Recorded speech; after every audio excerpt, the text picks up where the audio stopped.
Hello everybody and welcome back to 4th Age Guides. In this episode we are looking at the campaign strategies for the Kingdom of Rhovanion in the 4th Age Total War Dominion of Men. For those of you new to the mod, the 4th Age is set after the events of the War of the Ring, after the re-establishment of the reunited kingdom, and even after the dark events that Tolkien hinted at in an unfinished short story titled The New Shadow.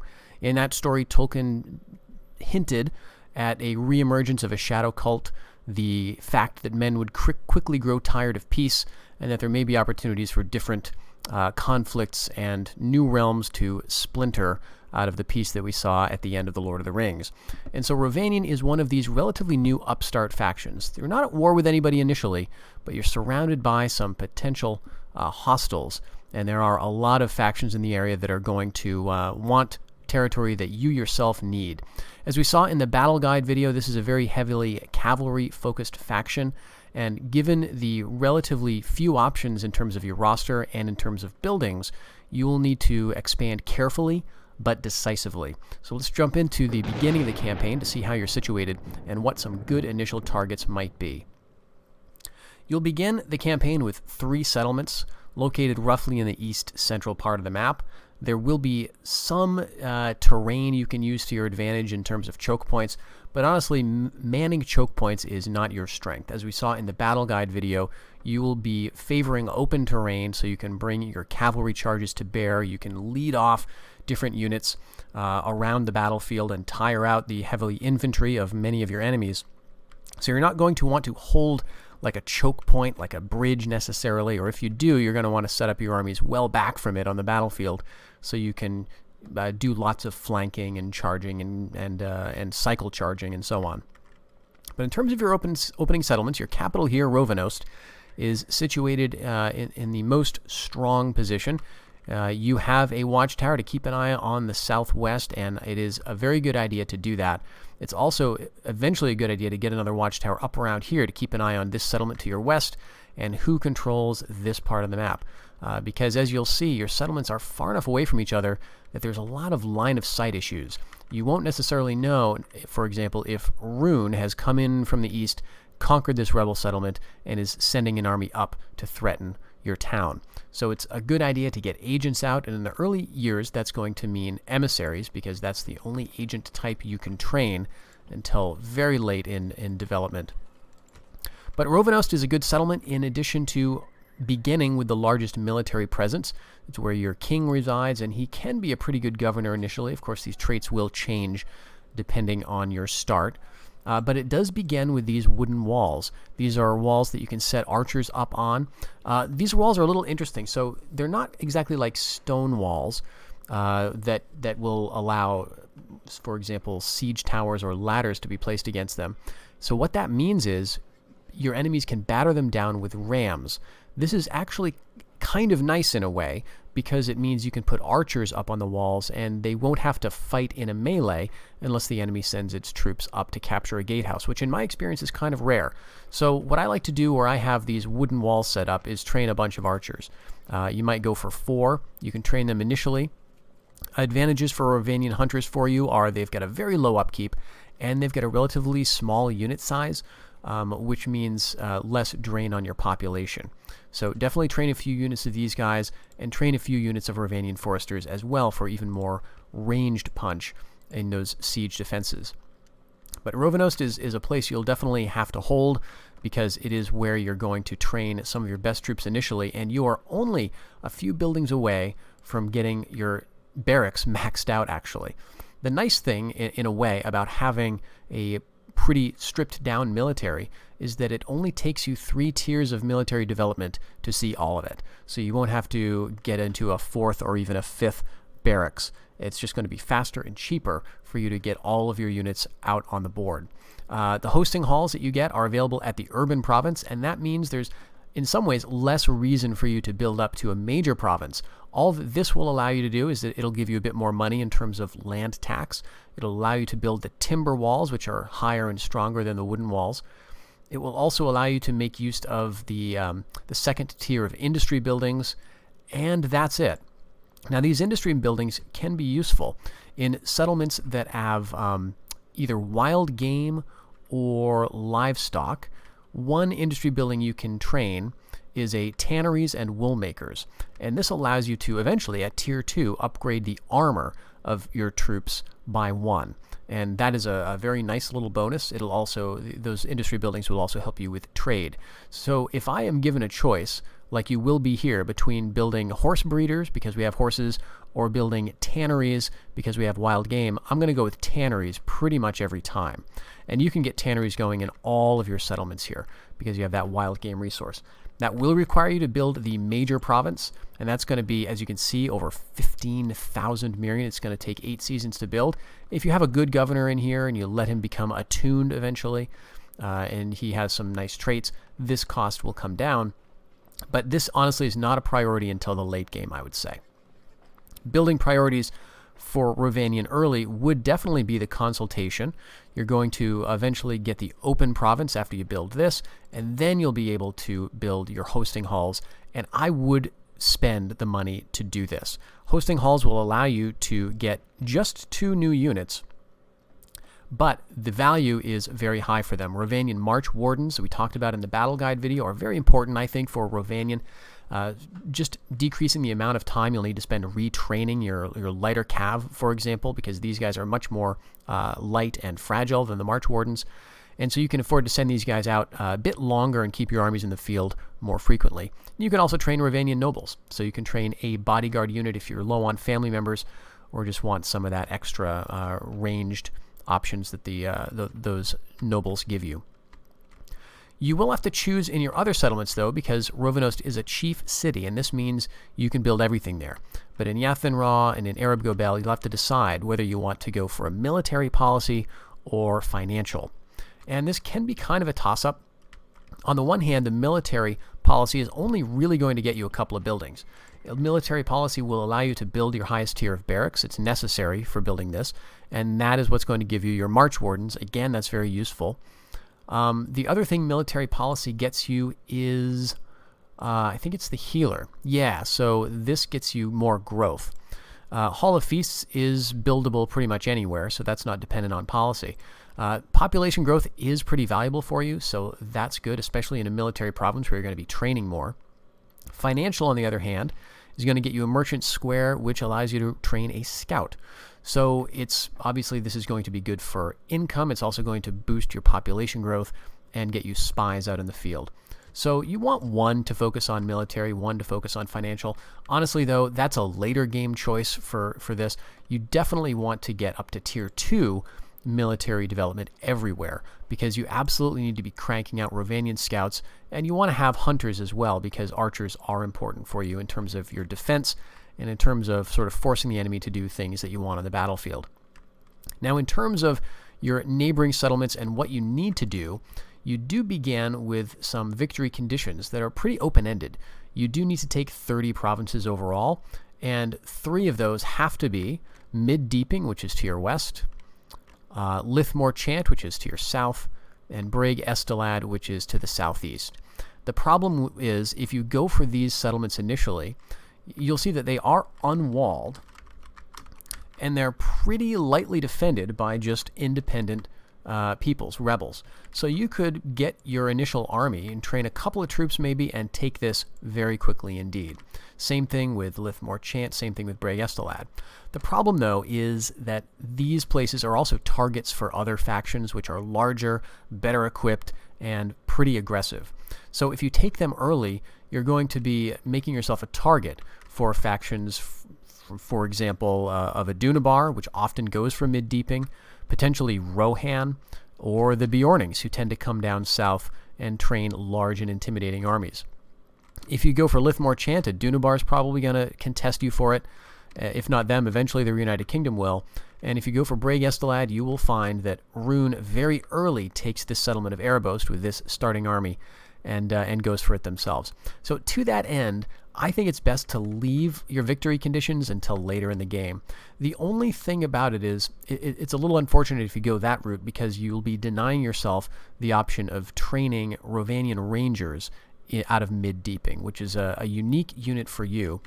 The consolation, though, is that there is a mercenary variant. Let's see if they're available yet. Yes, Rhovanion Ranger Mercenary is available from turn 1. just if you get a faction leader or a family member across the border into the Brown Lands, you can train these guys. Upkeep's not too bad. They're a very good value for the cost, and so I would definitely recommend doing that really early and periodically checking, because you're even without roads here, you can get a family member out and back in the same turn if he's a governor, just to see if mercenary pool has replenished.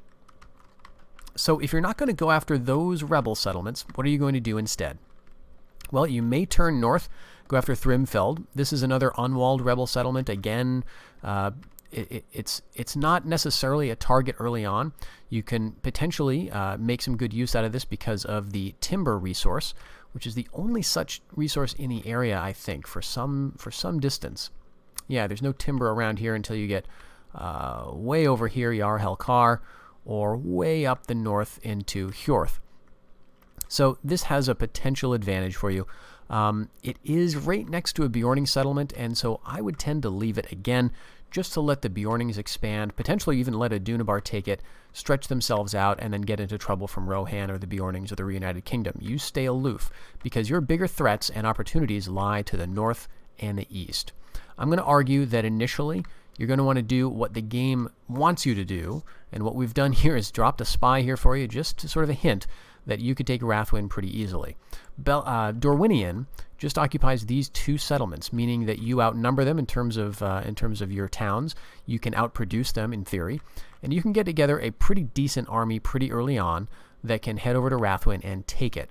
The other thing about going for Dorwinion early is that they tend to get into wars with North Rune, and they will be amenable to a ceasefire, potentially trade, and alliance, even after you take a settlement off of them. And I actually like to go that route. I don't prefer to eliminate Dorwinion initially, because eliminating a faction just means that their neighbor, who they're fighting, is now going to turn on you. So what you'll see in the campaign that I've been playing is that I've taken Rathwin early, but I haven't taken Belligant, and North Rune is still trying to get it. It's been many turns, and they haven't been able to get it. They've just been wearing themselves out against Dorwinion's walls, which is great for me because they have not, even though North Rune could, they have not been threatening me. That has left me a wonderful opportunity to head up into Dale and steal this territory, which I think is the key to surviving as Rhovanion. Now, it is possible to try this a different way, and a different campaign I did saw me go to mid-deeping early and then take Lathron. This is unwalled. You can get some Gondorian swordsmen out of here pretty early, some interesting lower-tier levies, and this is a pretty good trade province to take. So these are easy grabs for you, but the problem is a Dunabar will come back, or the Reunited Kingdom. What I found that I did, again, is take mid-deeping, took Lathron, took Austin Agarlad, and then took Minas Ithil. It did not take very long. I was actually quite surprised. This is because the Dunabar and the Reunited Kingdom go to war with one another. So I thought, well, while they're doing that, I can just slip down here and take Minas Ithil. Now, this is a very easy settlement to hold, but the troops you have are not really good at holding settlements, unfortunately. So it's kind of like a mini Minas Anor. If you know the mod, you know that this is a very tough battle map to assault. And the same thing is kind of true with Minas Ithil, but to a bit lesser extent. The problem was I had a very very skirmisher-heavy army, and so when I took Minas Ithil, I was able to hold it for a while, but eventually it was the Reunited Kingdom who attacked me because they need this settlement for their victory conditions, and they were just able to just overwhelm me with production. They could just train tons of troops in their heartlands and just send them to die at the walls, and so I was not able to hold this. And then it set me up for this very nightmarish war between Rohan and the Reunited Kingdom, and then Rune, and it was just awful. So if you're going over here and down into the south, you want to be able to knock out a bunch of towns if you can, and I think that's really hard to do. It might be good for a challenge run. But the other thing is, if you're focusing on the south, you're not focusing on the north, and to the north is, I think, again, one of your biggest threats in the early game, which is Dale. Dale can produce a lot out of its heartlands here, and even though the troops it produces are not always super high tier, the few high tier troops that it will produce are going to be very difficult to deal with. So to my mind, it's good to see what you can get out of them. Maybe they want to ally with you early on. Fine, great, let's ally. But get an army ready and march it all the way up to Dale itself. I always make this my first target in any war with Dale. Now, if they're already attacking you, that's going to be different. You may have to keep an army down here to defend, and you may want to focus on settlements that are closer. But in my campaign, I was actually allied with Dale from very early on, and so I was able to kind of be a jerk and send an army up around here and attack them from the west. I went all the way around Erebor. I just found that I didn't want to attack them here because they tend not to leave armies standing at the ford. They tend to leave an army standing outside right here just to the west of the city, and you can attack it. The garrison will come out and you'll defeat them in an open field battle if you're lucky. So that's how I managed to quickly take the city of Dale and then sort of grab these other settlements later. Let's take a look at that campaign, actually. And so this is from, let's see, I want to say 20, 40 turns in, something along those lines.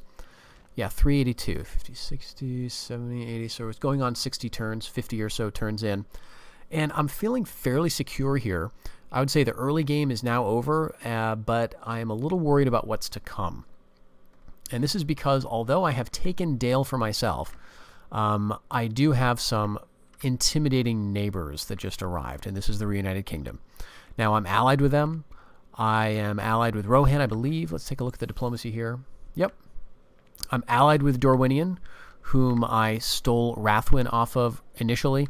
I think Dorwinion may lose Belligand here, although they've held out against similar stacks before. And I'm allied with the Bjornings. The only people I'm at war with are Dale, whose remnants are at Hjorth and over here in the west, as well as I did leave them this fort, so they can guard the crossing against North Rune. I won't have to worry about it. But I'm also at war with the Dwarves, technically, and they have a fairly large force here. So I thought I'd get an army close just to see what it looked like, but I'm trying to get out of here now. I don't want to be attacked by this force. But I'm allied basically with all the factions around me who I really care about. But the problem is, it looks like the Reunited Kingdom is going to win this war, and as a Dunabar gets squeezed out of the area, I'm expecting them to attack me. So as such, I've kept a pretty large force in Rhovanos this entire time. I've got lots of March Wardens here. I've got a decent amount of cav, a good number of archers, and I've got, some other infantry just to potentially hold the walls or the streets.